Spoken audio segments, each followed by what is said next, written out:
Alhamdulillah wassalatu wassalamu ala Rasulillah wa ala alihi wa sahbihi wa mawalah.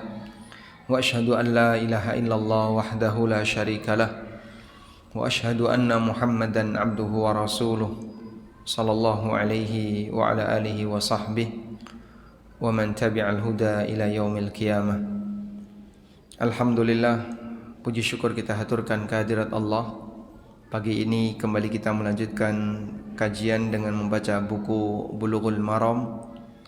InsyaAllah kita akan membaca hadis dari Aisyah radhiyallahu anha tentang perceraian yang terjadi pada Fatimah bintu Qais.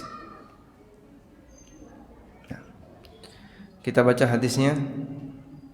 Wa an Aisyah radhiyallahu anha qalat: Talaqa rajulun imra'atahu thalathan fatazawwajaha rajulun thumma talaqaha qabla an yadkhula biha fa'arada zawjuha al-awwal an yatazawwajaha fasu'ila Rasulullah sallallahu alaihi wasallam an dhalika faqala la hatta yadhuqa al-akharu min usailatiha ma dhaqa al-awwal. Muttafaqun alaih wal lafdhu li Muslimin. Dari Aisyah radhiyallahu anha, beliau menceritakan ada seorang lelaki yang menceraikan istrinya 3 kali. Lalu wanita ini dinikahi oleh lelaki yang lain. Kemudian suami yang kedua menceraikannya sebelum dilakukan hubungan badan. Kemudian mantan suami yang pertama tadi ingin menikahi kembali mantan istrinya. InsyaAllah enggak bingung ya. Fasu'ila Rasulullah sallallahu alaihi wasallam an dzalika. Kemudian Rasulullah sallallahu alaihi wasallam ditanya tentang itu. Faqala, lalu beliau mengatakan enggak boleh untuk kembali hatta yadhuqal akharu min usailatiha, sampai suami yang kedua merasakan kenikmatan dengan istrinya ini, maksudnya hubungan badan. Madzaqal awwal, sebagaimana suami yang pertama pernah merasakannya. Muttafaqun alaih, hadis riwayat Bukhari Muslim dan lafadznya ada dalam Sahih Muslim.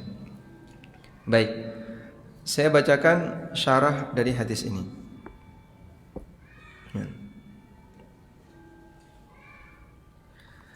Hadis ini adalah hadis yang menceritakan tentang pernikahan Rifa'ah Al-Quradhi. Suami yang pertama namanya Rifa'ah Al-Quradhi. Suami yang kedua namanya Abdurrahman ibn Zubair. Dan wanita ini dinikahi oleh Rifa'ah Al-Quradhi. Kemudian Rifa'ah menceraikannya. Tapi Rifa'ah masih ada rasa senang dengan istrinya ini setelah diceraikan, tapi pasti pengen untuk kembali. Kemudian wanita ini menikah dengan Abdurrahman ibn Zubair. Dan ada masalah, karena sebenarnya tidak ada kecintaan. Pernikahan ini sifatnya hanya pernikahan yang boleh disebut ya dipaksakan biar nanti bisa kembali kepada suami yang pertama. Maka si wanita ini datang kepada Nabi SAW bahwa suami yang kedua itu enggak bisa berdiri. Ya Rasulullah, perumpamaan suami yang saya ini kal hudbah, seperti ujung kain.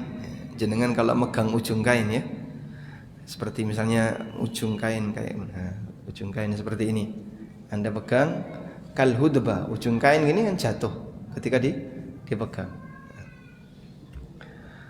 Menggambarkan bahasanya suami yang kedua ini tidak disukai oleh si wanita ini.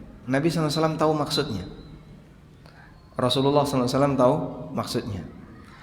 Maka Nabi SAW melarang untuk bercerai dengan suami yang kedua hatta yadhuqal akharu min usailatiha ma dzaqal awwal, sampai suami yang kedua merasakan kenikmatan, artinya hubungan badan dengan wanita ini sebagaimana suami yang pertama pernah melakukannya.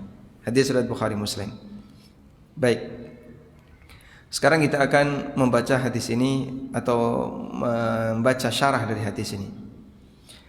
Yang pertama, bahwasanya hadis ini dalil bahwa wanita yang dicerai 3 kali maka tidak boleh untuk kembali kepada suami yang pertama yang telah menceraikannya.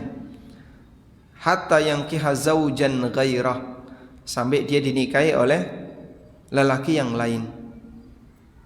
Sampai dinikahi oleh lelaki yang lain dan terjadi hubungan badan. Dan ini merupakan pendapat jamaahir ulama kecuali 1 orang. Ini pendapat hampir semua ulama kecuali 1 orang, yaitu Sa'id Ibnul Musayyib.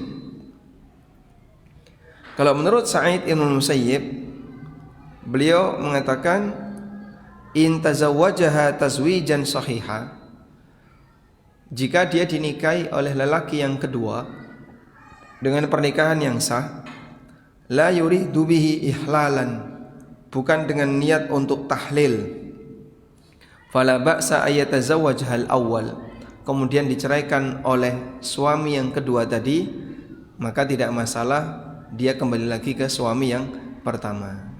Baik. Ini yang bapak-bapak nggak ada oret-oretannya ya. Kalau ibu-ibu kan ada. Nah, ceritanya kayak gini kan.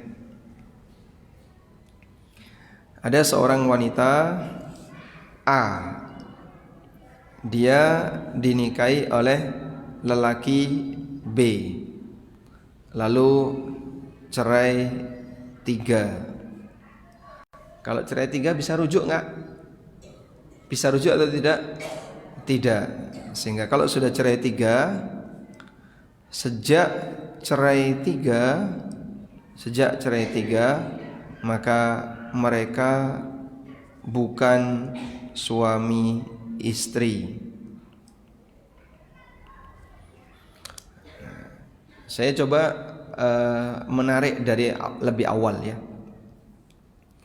Cerai 1 dan cerai 2, cerai 1 dan cerai 2 itu perceraian yang bisa rujuk. Cerai 1 dan cerai 2 ini bisa rujuk. Makanya disebut dengan talak raj'i.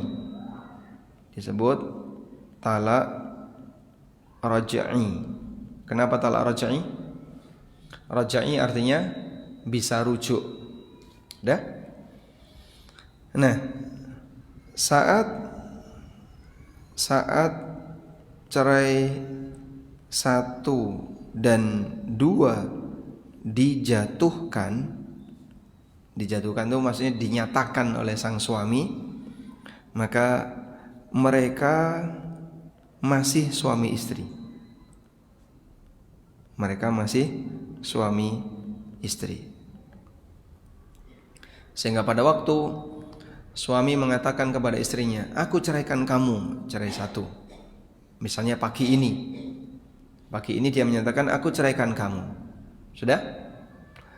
Maka tidak serta-merta mereka harus pisah. Mereka masih suami istri. Sampai kapan Mbak mereka suami istri? Sampai masa iddahnya selesai. Mereka masih suami istri sampai masa iddah selesai. Kapan masa iddahnya selesai? Ya, wanita dicerai itu masa iddahnya 3 kali haid. Sehingga kalau haidnya lama sekali, ya mereka masih suami istri selama 3 kali haid tadi. Jadi misalnya diceraikan hari ini, 10 hari berikutnya si istrinya ini baru haid. Sudah? Haid selama misalnya 12 hari. Lalu setelah itu suci.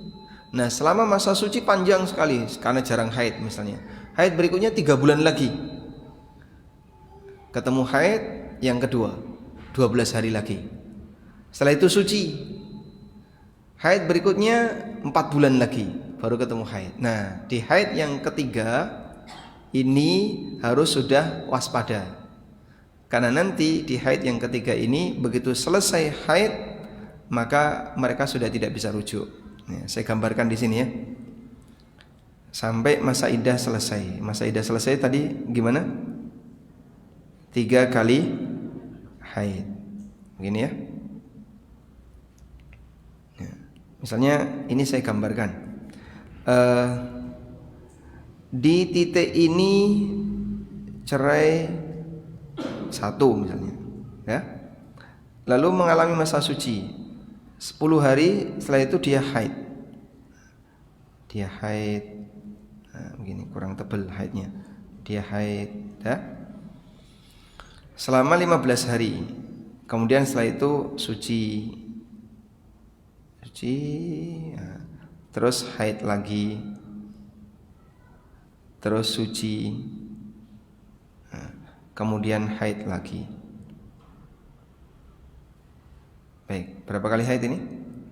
3. Nah, begitu haid yang ketiga dia berhenti di sini, suci. Terus kan mandi ya. Di sini ya, mandi haid. Sudah? Sampai batas kapan suami ini tidak boleh rujuk? Sampai mandi. Ya, jadi kalau misalnya sucinya jam 5 pagi setelah subuh, waktu sholat berikutnya kan duhur. Nah, wanita ini mandinya karena musim dingin, mandinya jam 10. Nah, jadi misalnya di sini kasusnya, saya tulis ini, cerai terus suci, haid ini 3 bulan, sucinya 3 bulan, ini 2 bulan misalnya, ya. Haidnya 12 hari, ini 12 hari, ini 12 hari juga, udah. Lalu suci. Nah, suci dari haid ketiga, itu jam 05.30.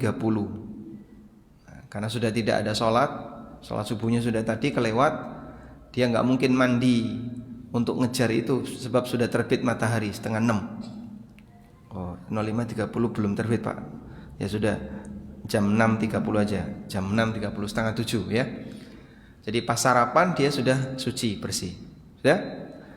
Lalu dia mandi, wanita ini mandi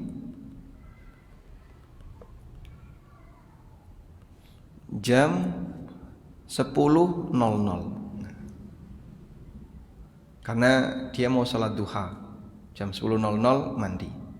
Baik, sampai batas kapan suami ini nggak boleh rujuk? Sampai batas mandi. Suami punya kesempatan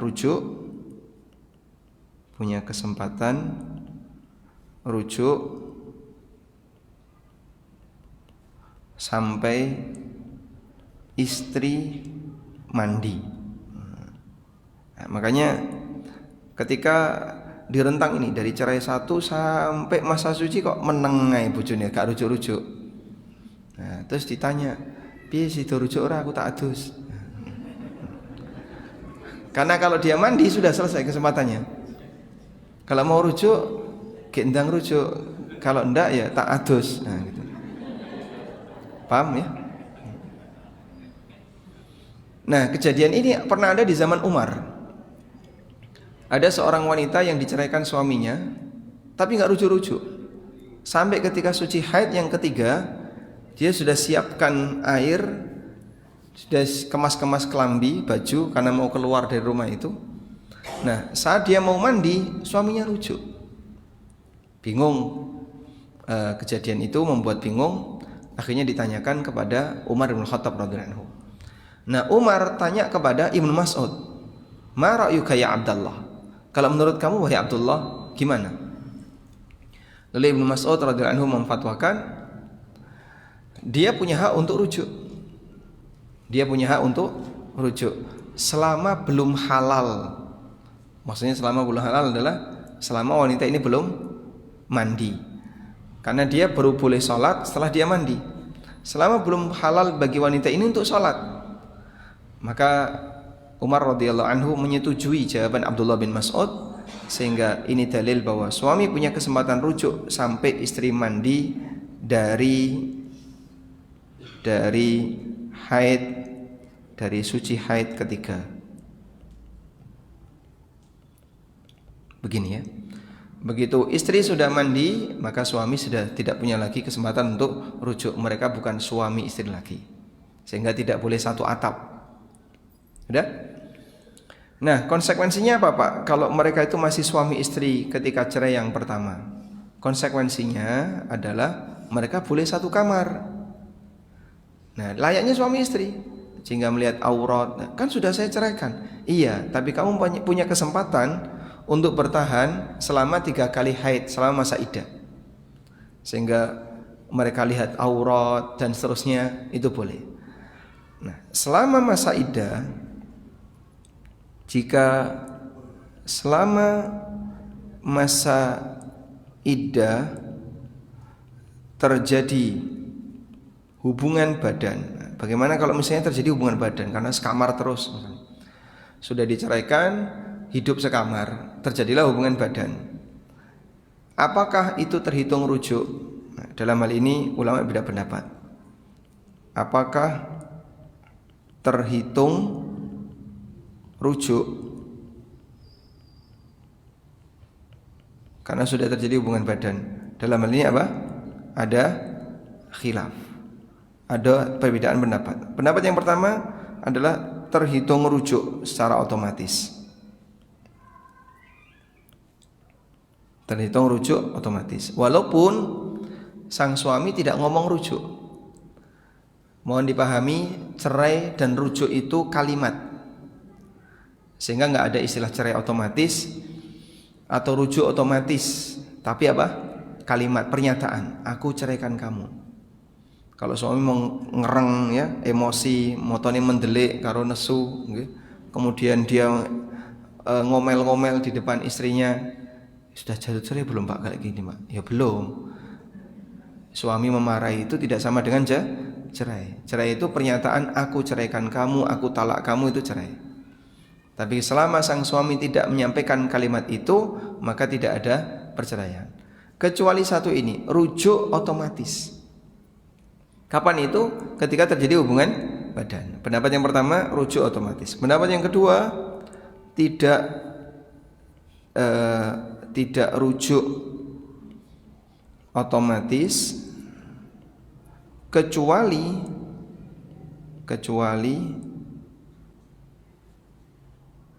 jika suami menyatakan rujuk. Nah, begini.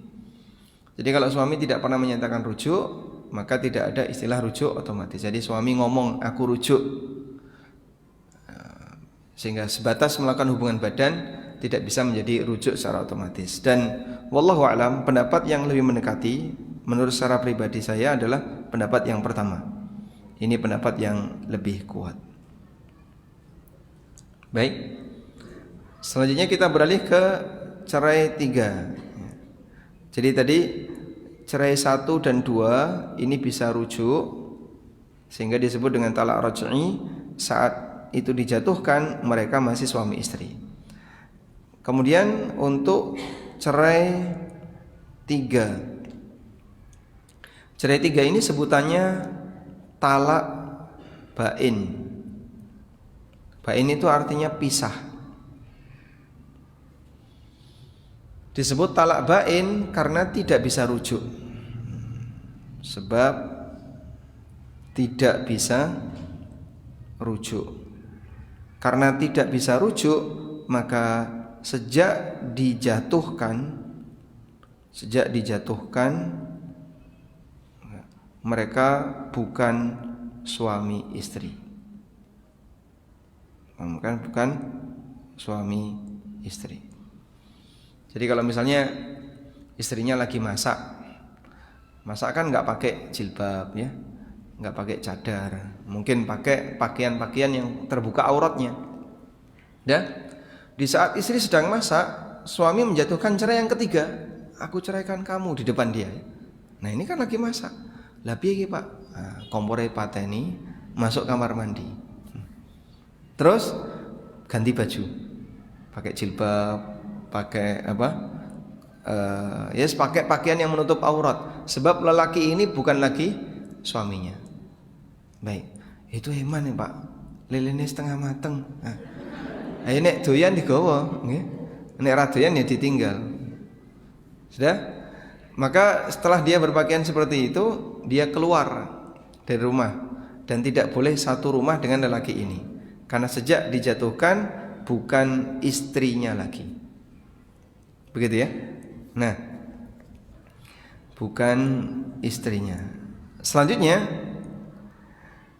wanita ini jadi sang atau si wanita ini tidak boleh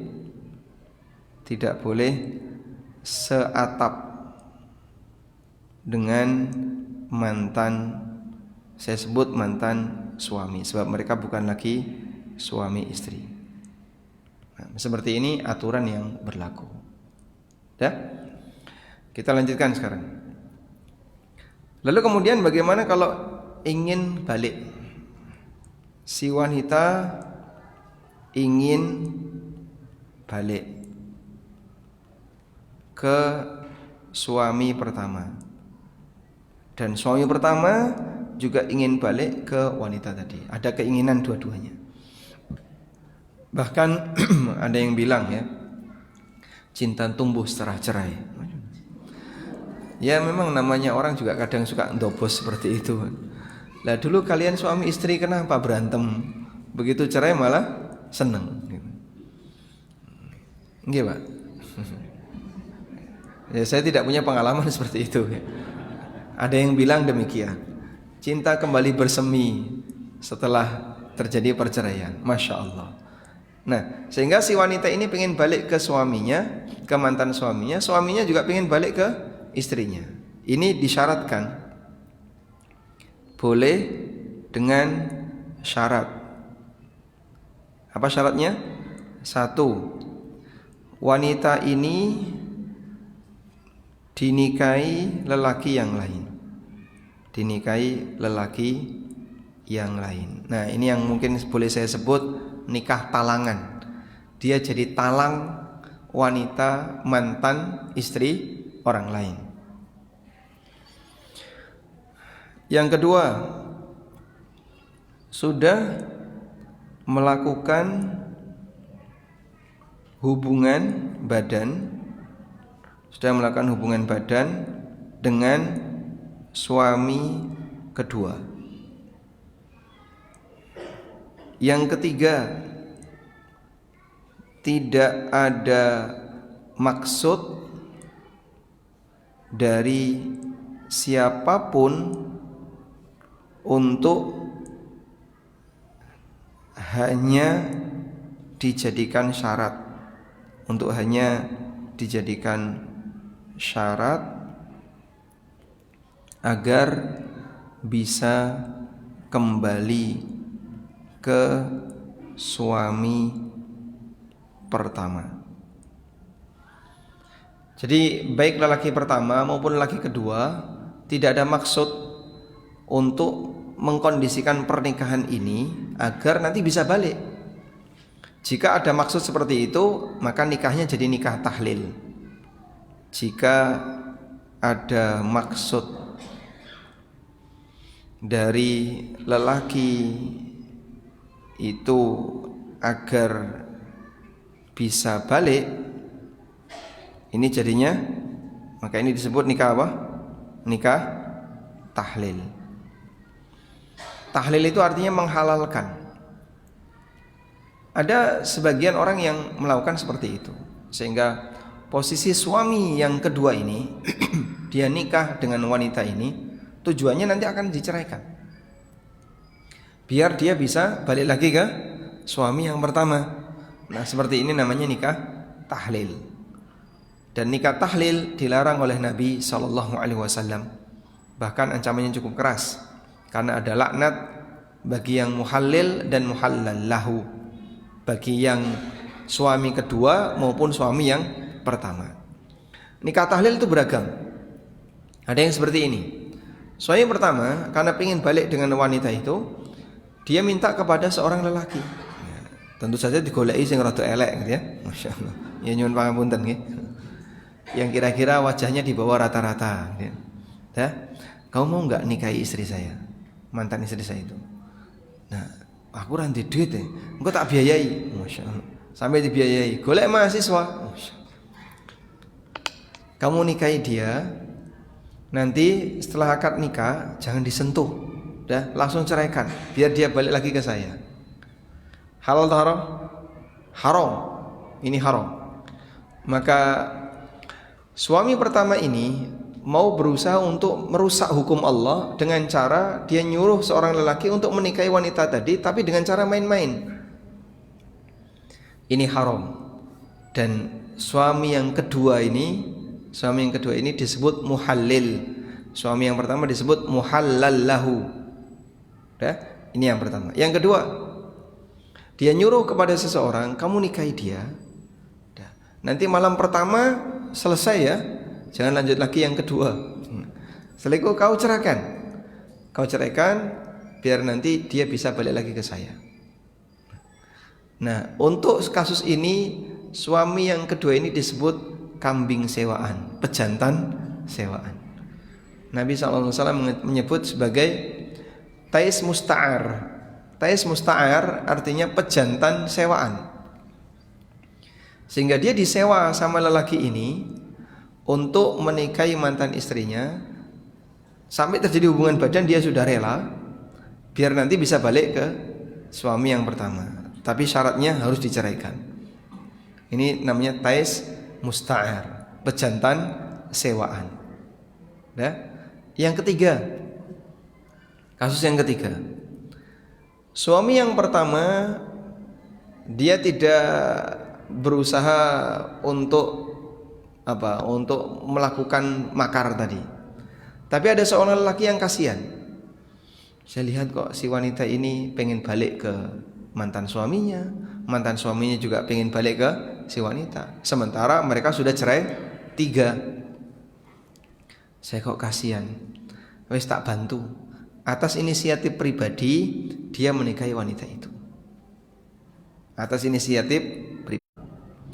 Terutama bagi lelaki yang kedua ini, dia melakukan kesalahan besar karena mau melakukan tahlil.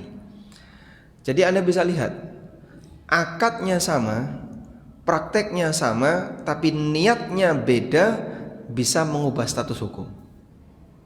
Sebab Allah Subhanahu wa ta'ala menilai perbuatan manusia itu lahir batin. Maka niat bisa mempengaruhi hukum walaupun perbuatannya sama sebagaimana orang yang tidak punya niat itu. Nah, di sini kita kasih sedikit pelajaran tentang masalah tahlil tadi ya. Nikah tahlil. Intinya apa tadi? Pernikahan yang dibuat-buat dengan niat agar mantan suami istri bisa yang sudah cerai 3 bisa rujuk kembali. Begini ya. Itulah nikah tahlil. Nikah tahlil adalah pernikahan yang dibuat-buat dengan niat agar mantan suami istri yang sudah cerai 3 bisa rujuk kembali. Sudah? Nah, dari sini kata kunci bahwa itu disebut sebagai nikah tahlil dan bukan nikah tahlil hanya di kalimat niat, dengan niat. Walaupun akadnya sama, saat akad ya akad pada umumnya normal. Ada wali, ada saksi, ada mahar dan seterusnya. Dari sini kita bisa mendapatkan pelajaran bahwa niat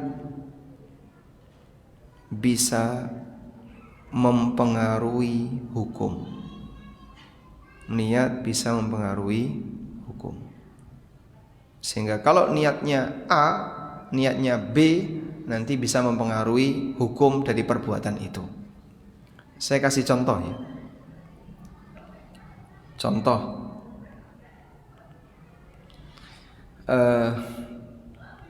suami nikah dengan niat tidak dikasih, tidak memberi mahar ke istrinya. Karena mahar itu kan tidak harus ada dalam akad nikah, sehingga orang melakukan pernikahan tanpa nyebut mahar, boleh atau tidak? Boleh. Akad nikah maharnya tidak ada di meja akad juga boleh, sebab mahar itu tidak harus ada. Namun mahar statusnya wajib, sehingga seorang lelaki menikahi wanita boleh tidak nyebut mahar, boleh tidak mendatangkan mahar, tapi wajib memberi mahar walaupun tidak sekarang. Bisa dipahami ya? Kemarin kita jadi saksi sebuah pernikahan karena mendadak sang lelaki belum menyiapkan mahar, sehingga kita sarankan enggak usah nyebut mahar. Aku nikahkan kamu dengan putri saya namanya ini, ya, untuk menjadi istrimu. Sudah dijawab oleh si lelaki itu, aku terima nikahnya Fulanah bintu Fulan untukku sendiri. Sah, walaupun tidak nyebut mahar, karena penyebutan mahar itu bukan syarat sah nikah, bukan pula rukun nikah penyebutan mahar, tapi ada mahar itu wajib, walaupun tidak harus dibayarkan sekarang dan tidak harus disebutkan saat akad nikah. Udah. Nah, ada pernikahan tanpa nyebut mahar, lalu suaminya berniat tidak akan memberi mahar, boleh atau tidak itu? Nah, seperti ini kata Nabi sallallahu alaihi wasallam, sang suami ini dihukumi berzina. Dihukumi berzina. Loh, kok dihukumi berzina, Pak? Kan mereka sadar suami istri. Iya, si lelaki ini dihukumi berzina, besok di hari kiamat membawa dosa zina. Dia membawa dosa zina, walaupun istrinya halal, sehingga bagi sang istri itu halal, bagi sang suami dia dihukumi membawa dosa zina ya. Nabi SAW pernah menyebutkan itu ya. Yaumal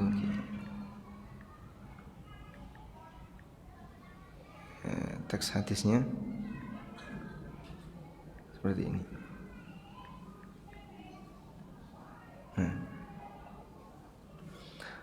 Rasulullah sallallahu alaihi wasallam pernah bersabda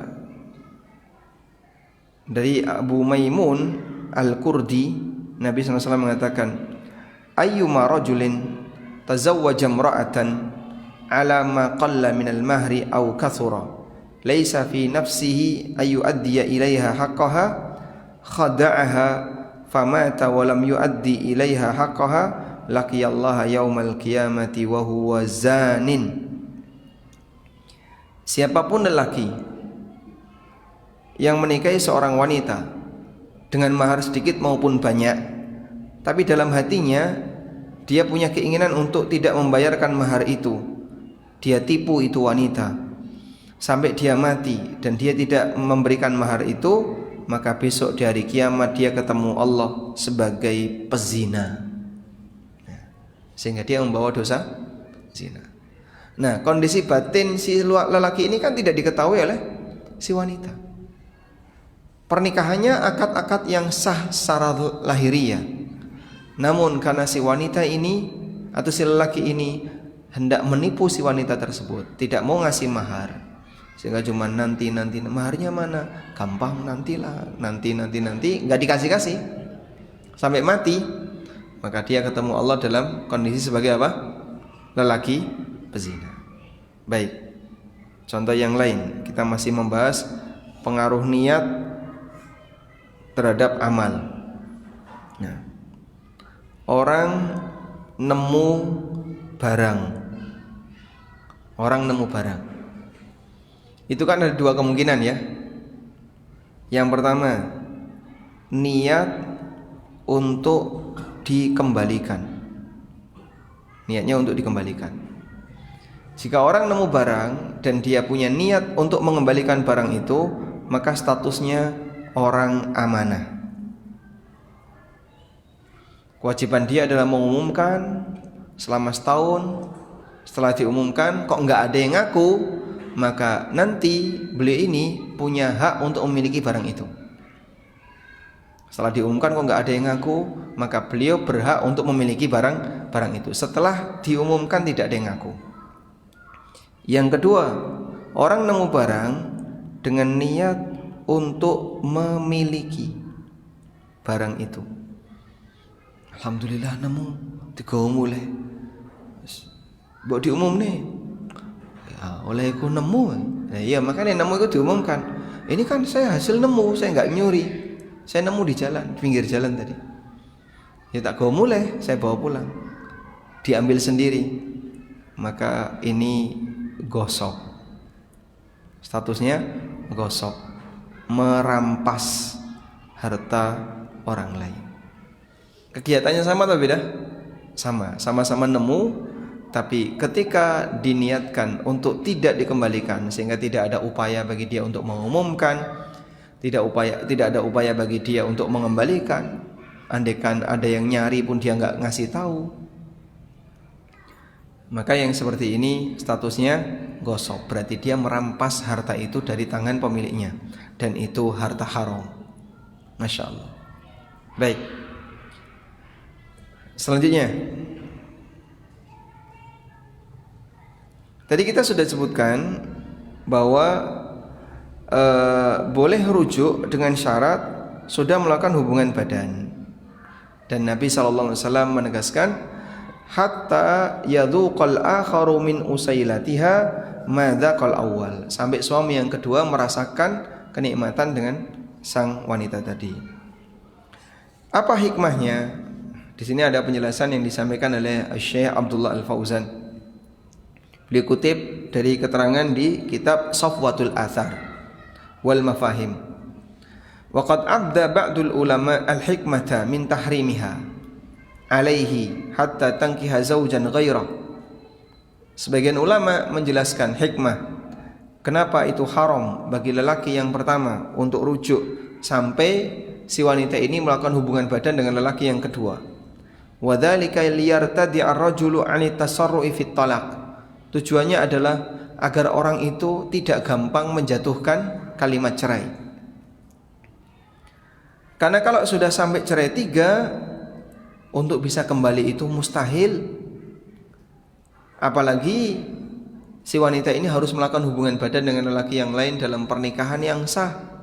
Terus tidak boleh dipanas-panasi untuk bercerai. Sehingga nggak boleh kemudian pokoknya gimana biar ini bisa cerai nanti balik lagi ke saya. Nggak boleh seperti itu ya. Maka akan muncul kecemburuan dalam dirinya. Oh gimana mantan istri saya nanti melakukan hubungan badan dengan lelaki yang lain, terus nanti baru saya bisa balik lagi. Akan muncul kecemburuan seperti itu. Sehingga dia akan lebih hati-hati, tidak gampang menjatuhkan kalimat cerai. Dan edukasi seperti ini penting. Karena ternyata banyak sekali orang awam yang tidak perhatian dengan yang namanya kalimat cerai. Loh Pak, saya waktu cerai kan marah. Ya apa ada cerai lagi cinta? Maksud dia gimana biar perceraian itu tidak dinilai dan tidak dianggap sebagai perceraian yang sah. Suami saya waktu menceraikan itu lagi marah Pak, lagi emosi. Terus dia ceraikan saya. Berarti kan gak sah toh Pak Ustadz? Gak sah toh? Nah, dia minta fatwa tapi sudah men-setting jawabannya. Nah, berarti kan nggak sah toh Pak Ustadz? Kan nggak sah toh itu cerai dalam kondisi marah. Coba carikan cerai dalam kondisi cinta itu apa ada? Namanya cerai ya orang ketika sedang emosi. Normalnya cerai. Maka perceraian dalam kondisi marah, dalam kondisi emosi itu normal. Walaupun ada keadaan marah di mana perceraian itu tidak sah.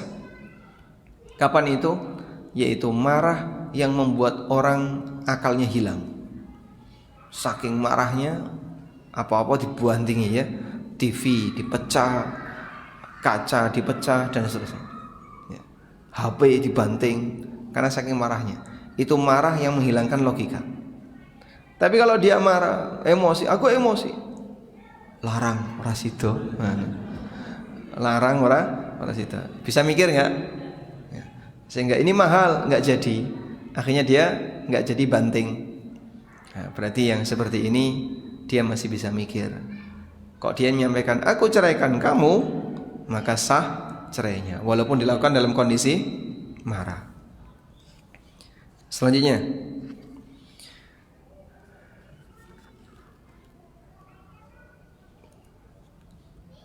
Al-Wazir Ibnu Hubairah mengatakan, jadi tadi sudah disebutkan tentang syarat untuk bisa balik adalah sudah dilakukan akad nikah yang sah dan melakukan hubungan badan. Ittafaqu ala annahu innama yaqa'ul hillu bil wat'i fin nikahis sahih.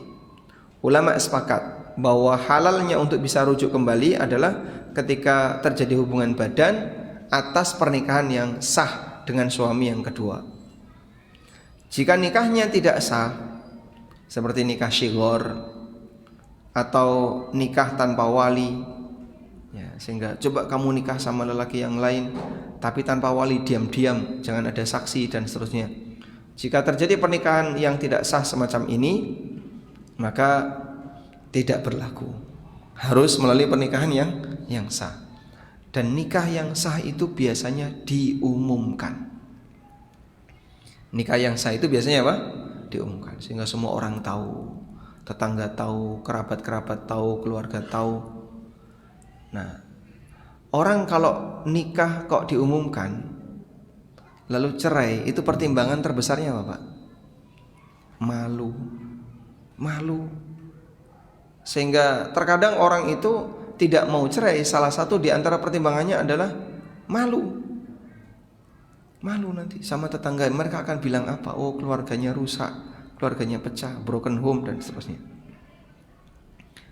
Wallahu a'lam. Walhamdulillahirabbil alamin. Selanjutnya, tadi Nabi SAW menyebutkan hatta taduqa usailataha hatta yaduqa usailataha, sampai si lelaki itu merasakan usailah. Usailah itu apa sih, Pak? Usailah itu dari kata aslun yang artinya madu. Usailah dari kata apa? Dari kata aslun. Aslun artinya apa? Asal, madu. Sesuatu yang manis untuk dinikmati. Sampai si lelaki itu merasakan manisnya wanita ini. Maksudnya apa? Hubungan badan. Nah, di sini ada keterangan. Ulama berbeda pendapat mengenai maksud sampai si lelaki ini merasakan madu. Pendapat yang pertama, yang dimaksud di situ adalah terjadi hubungan badan sampai kemaluan masuk ke kemaluan. Walau lam yanzil, meskipun belum keluar mani.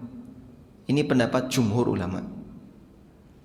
Pendapat yang kedua, sampai merasakan madu di situ adalah nuzulul mani, sampai keluar mani, sehingga bisa menjadi halal untuk rujuk kembali ke suami yang pertama jika sang suami kedua sampai mengeluarkan mani di rahim wanita ini.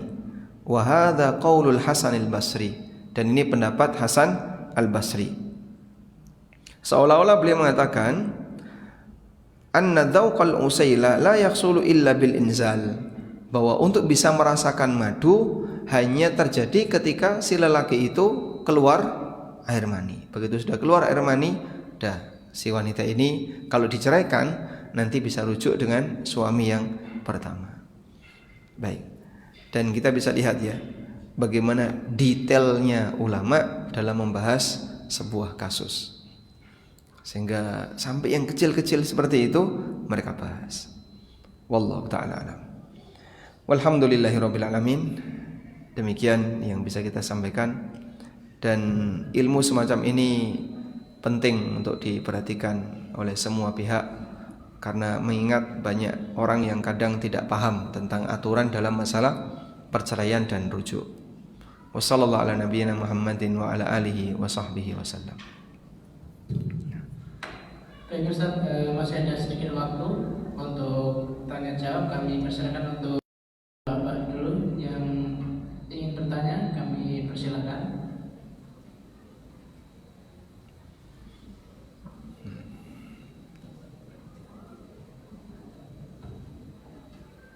Assalamualaikum warahmatullahi wabarakatuh. Waalaikumsalam warahmatullahi wabarakatuh. Tadi Pak Ustaz menyampaikan bahwa iddah itu jangka waktunya 3 kali masa haid. Iya. Di pengertian masyarakat ataupun dari pengadilan agama, masalah itu dibatasi bahwa masa iddah itu 90 hari.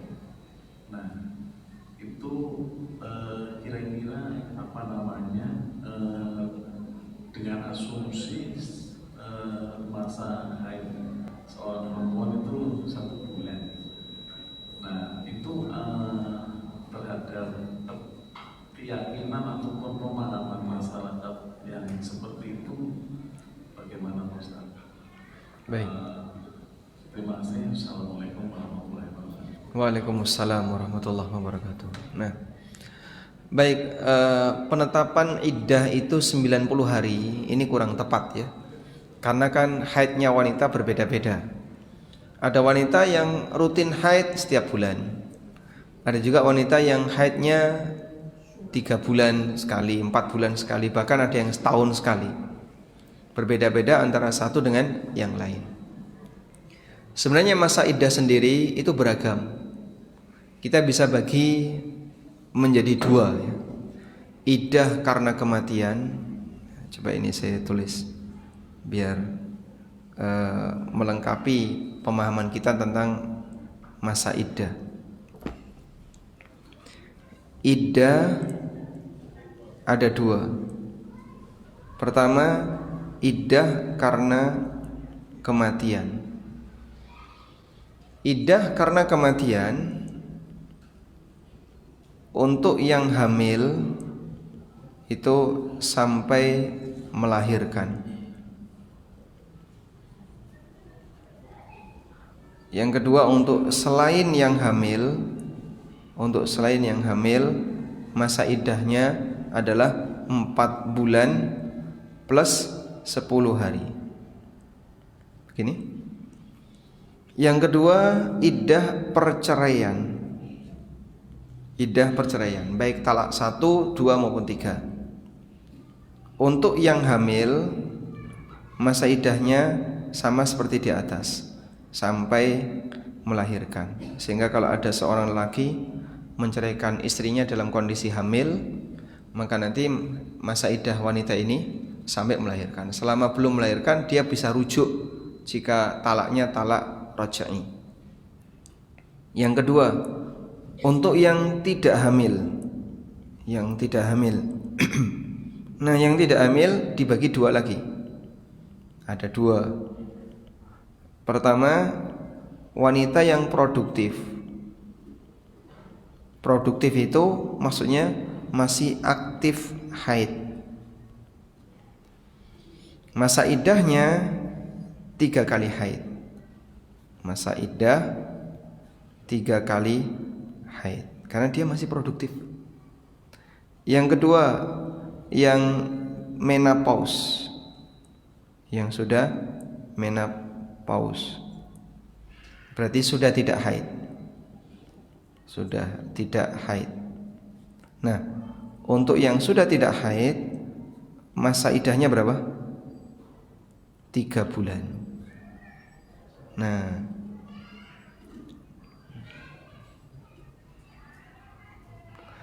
Allah Subhanahu wa taala tegaskan ini dalam Al-Qur'an di surat At-Talaq. Bagi wanita yang tidak haid, Allah Subhanahu wa taala mengatakan, wallati ya'isna minal mahidhi min nisaikum in irtabtum fa'iddatuhunna 3 ashhurin wallati lam yahid. Bagi para wanita di surat At-Talaq ayat yang keempat, Wallahi ya'isna minal mahid, dan bagi para wanita yang dia sudah tidak lagi haid alias menopause, min nisaikum, dari kalangan istri kalian, inirtabtum fa'iddatuhunna thalathatu ashhurin wallahi lam yahid, maka masa iddahnya adalah 3 bulan. Demikian pula wanita yang belum haid, misalnya nikah dengan anak kecil usia 9 tahun, dia belum haid terus cerai, maka nanti masa iddah dia 3 bulan. Baik, sehingga kalau mungkin yang tadi Bapak sampaikan bahwa masa iddahnya selalu dihitung 90 hari, itu hanya berlaku untuk siapa? Wanita yang menopause. Wallahu a'lam. Cukup? Oke Ustaz, pertanyaan berikutnya. Mohon maaf Ustaz, izin bertanya, jika sudah talak 3 untuk rujuk kembali, apakah syarat menikah dulu kemudian cerai baru nikah, atau rujuk hanya untuk istri saja? Apakah jika suami nikah kemudian cerai kemudian bisa rujuk?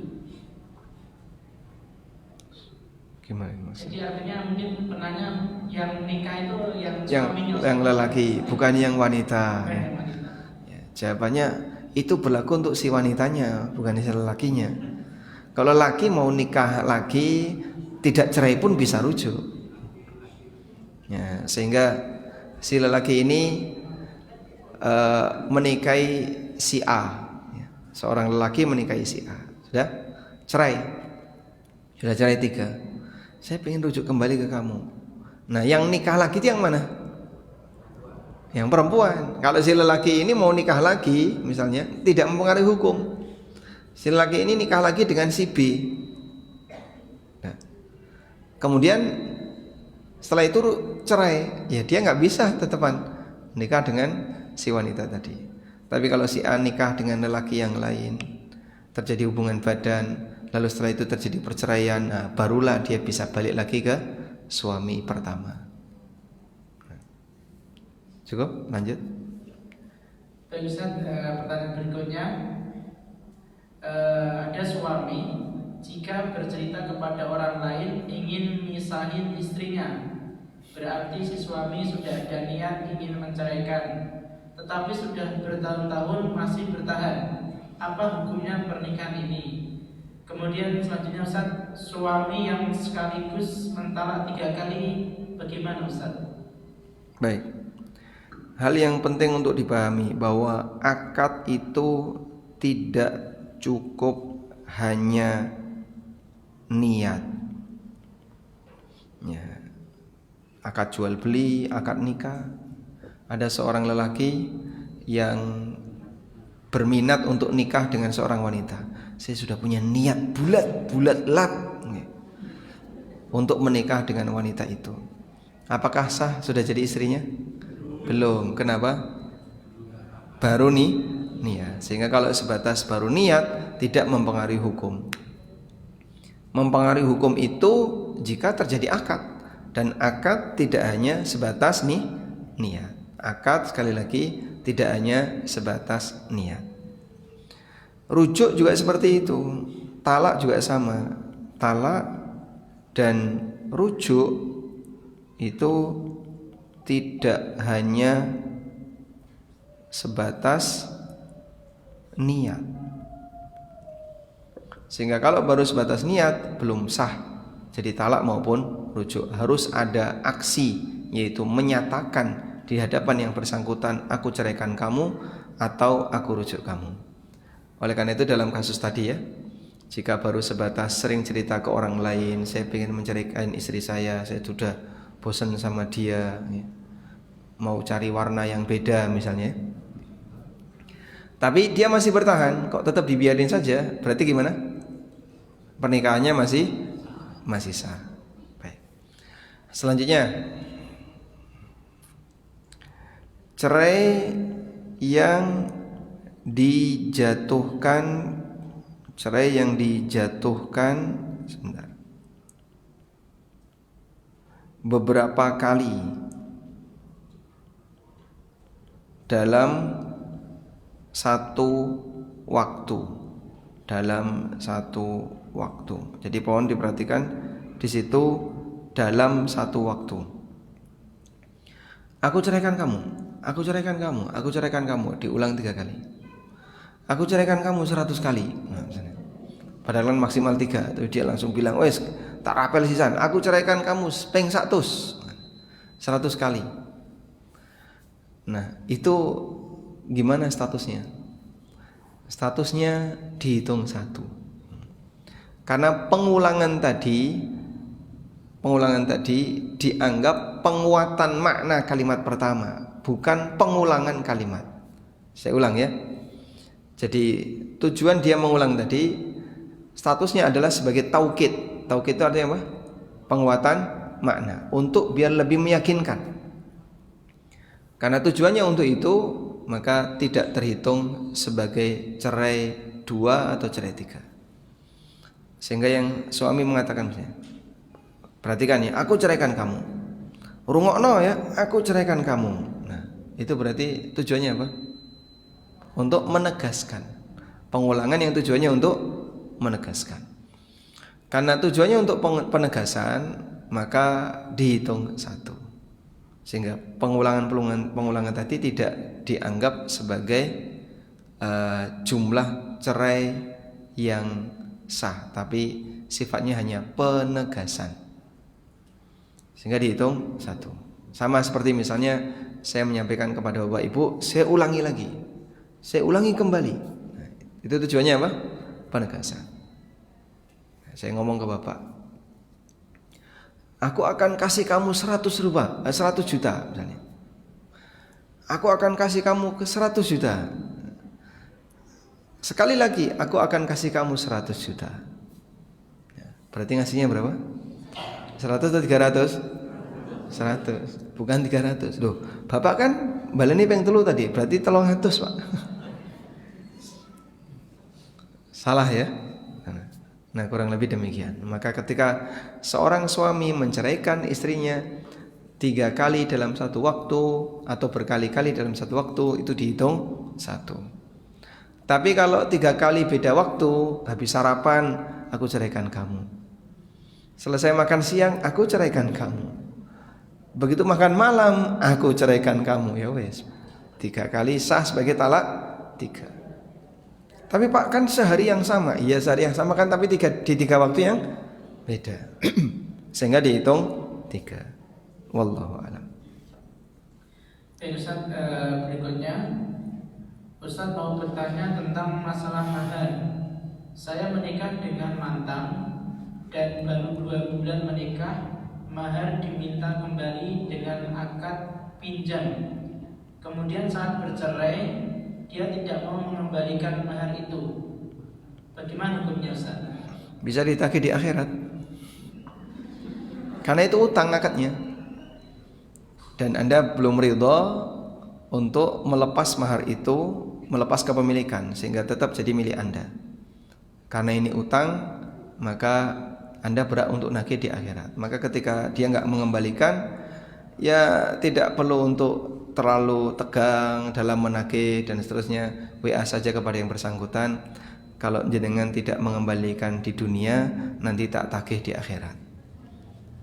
Dan mohon diingat, di akhirat lebih mahal bayarannya. Ya, karena di akhirat dibayar pakai pahala. Di dunia, misalnya maharnya anggaplah emas 10 gram, dia kasihkan itu emas 10 gram, dia masih bisa cari lagi. Dia masih bisa cari lagi duit untuk ngumpulin mahar agar bisa dapat emas 10 gram misalnya. Tapi kalau sudah di akhirat, amalnya diambil, mau nambah amal bisa nggak? Nggak bisa. Pada posisi itu dia nggak bisa nambah amal. Wallahu a'lam. Berikutnya Ustaz, izin bertanya Ustaz, ada suami istri LDR dan hasil LDR adalah suami berselingkuh dan sang suami dengan enteng minta berpisah ataupun cerai dan sudah punya pasangan lain. Sang istri shock dan marah, sakit hati dan patah hati hingga membenci sang suami lahir batin dunia akhirat. Masya Allah. Dan tidak ridho dan ikhlas, Ustaz. Bagaimana bila demikian, Ustaz, dan sikap yang diambil sang istri? Jazakumullah khairan. Ya, kalau dua-duanya sudah nggak ada rasa seperti itu sehingga mau terjadi perceraian, ya, silahkan bercerai. Sebab cerai dalam hal ini ya, mungkin bisa jadi hanya solusi satu-satunya. Sebab bergabung kembali belum tentu mereka akan bahagia. Sehingga mohon diperhatikan ya, hukum cerai itu tergantung keadaan. Hukum asalnya makruh, tapi bisa jadi wajib, bisa jadi mubah, bisa jadi haram, tergantung keadaan. Ada mbak perceraian yang hukumnya wajib? Ada. Contohnya istri berzina, suami tahu istrinya berzina, maka pada posisi itu sang suami wajib menceraikan istrinya. Karena kalau tidak, nanti dia jadi lelaki dayus. Lelaki dayus itu lelaki yang tidak punya rasa cemburu. Sudah tahu istrinya main sama lelaki yang lain, dia biarkan saja. Maka pada posisi itu suami wajib menceraikan istrinya. Ada cerai yang hukumnya mubah. Ketika ada faktor kuat, istrinya perlu diceraikan, maka dia ceraikan, mubah. Ada cerai yang hukumnya makruh, ketika nggak ada alasan apapun tiba-tiba diceraikan.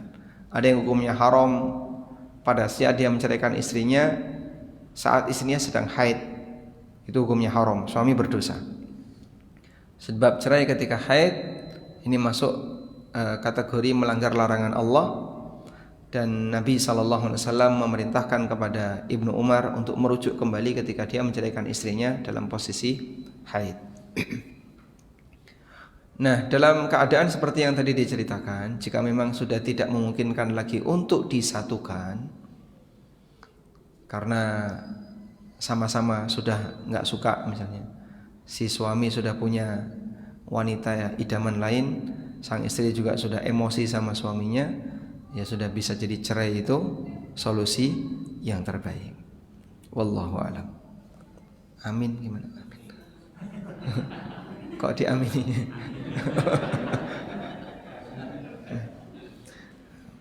Baik, wallahu a'lam.